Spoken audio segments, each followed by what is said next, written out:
Hi friends, in this video of cardiovascular system, today I will talk about the palpitation. First is the disclaimer. Caring Docs YouTube channel does not provide medical advice. Information available on this channel does not offer diagnosis or advice regarding the treatment. Information provided by this channel is for educational purpose only and it should not be used as an alternative to healthcare professionals' diagnosis or treatment of any person or animal. Please seek the help of medical expert for diagnosis, prevention and treatment of medical illnesses. There is no endorsement for any brand or a company. Palpitation is the term used to describe an uncomfortable, increased awareness of one's own heartbeat or the sensation of slow, rapid, or irregular heart rhythm. It can also be defined as a rapid pulsation or abnormally rapid or irregular beating of the heart. They are often described as a perception of skipped beat, a rapid fluttering in the chest, pounding sensation in the chest or neck, or flip flopping in the chest. Palpitation they do not always indicate the presence of arrhythmia, and conversely, an arrhythmia can occur without palpitation also. They are usually noted when the patient is quietly resting, and it can be either intermittent or sustained or either regular or irregular. A change in the rate, rhythm, or force of contraction can produce the palpitation. Since the cause of palpitation is usually benign, there are underlying life-threatening conditions also which may present with the palpitation. The causes of palpitation are cardiac causes and some other non-cardiac causes. The cardiac causes are cardiac arrhythmias like premature atrial and ventricular contraction, supraventricular and ventricular arrhythmias, structural heart disease like atrial myxoma, valvular heart disease, congenital heart disease, cardiomyopathy, mitral valve prolapse, pacemaker, high output states like anemia, beriberi, fever, pregnancy, thyrotoxicosis, psychosomatic disorders like generalized anxiety, major depression, panic disorders, they all can cause palpitation. Some drugs like alcohol, atropine, amphetamine, caffeine, nicotine, cocaine, beta agonist, theophylline, they all cause palpitation. Endocrine causes are hyperthyroidism, hypoglycemia, pheochromocytoma, and some miscellaneous and idiopathic causes are emotional stress, hyperventilation, premenstrual symptom, strenuous physical activity, they all contribute to palpitation. Palpitation may be classified based on duration, may be either short lasting or they are persistent. We have to note the onset and the offset of the palpitation and frequency. It may occur daily, weekly, or monthly, or yearly. Types of palpitation: extra systolic palpitation.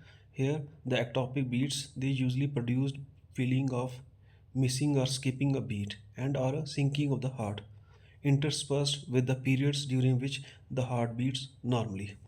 Patient reports that heart seems to stop and then start again. It can often even be seen in young individual, usually without any disease of the heart and generally benign.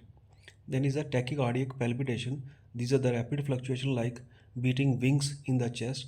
It may be regular, for example, in AV, atrioventricular tachycardia, atrial flutter, ventricular tachycardia, or irregular or rhythmic, for example, in atrial fibrillation. Then anxiety related palpitations are there. They are usually associated with anxiety episode and they begin and end gradually. At times, the palpitations are associated with some symptoms and circumstances. The palpitation developing after sudden change in posture are usually due to orthostatic intolerance or the episodes of atrioventricular nodal reentrant tachycardia. Occurrence of syncope or other symptoms such as severe fatigue, dyspnea, or angina, in addition to palpitation, is more common with structural heart disease. Hypersecretion of natriuretic hormone results in polyuria or post-palpitation diuresis in atrial fibrillation. Palpitation associated with anxiety or during the panic attack are usually due to sinus tachycardia secondary to mental disturbances. Palpitation may be produced by increase in the sympathetic drive during the physical exercise. Typical description of the palpitation: flip flopping in the chest. Palpitation here are sensed as a heart seeming to start, then start again, seeming to stop and then start again, producing a pounding or flip flopping sensation. This typical this type of palpitation is usually caused by supraventricular or ventricular premature contraction. Rapid fluttering in the chest, it is due to sustained ventricular or supraventricular arrhythmias, including sinus tachycardia.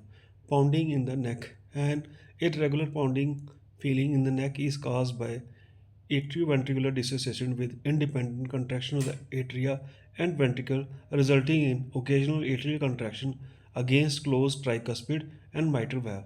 This produces a Canon A waves, which are intermittent, increased and increases in the A wave in the jugular venous pulse.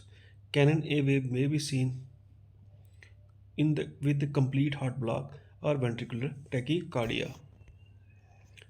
So whenever the patient has a palpitation reports to us, we should take proper history. In the history, the key questions are: when did the palpitation start? How do they feel? Do specific situation trigger them? Do they start suddenly or gradually? How long do they last? And what makes them stop? Like resting are usually the Valsova maneuver. Do certain body posture affect them? Other symptom, any chest pain, dizziness, or fasting, medications and lifestyles. We have to review all the medication prescribed and over the counter and ask about caffeine, alcohol, drug and exercise habits, whether there is any history of family or medical history. If the patient is not currently feeling palpitation, they can tap out the rhythm to demonstrate. The physical examination include vital signs.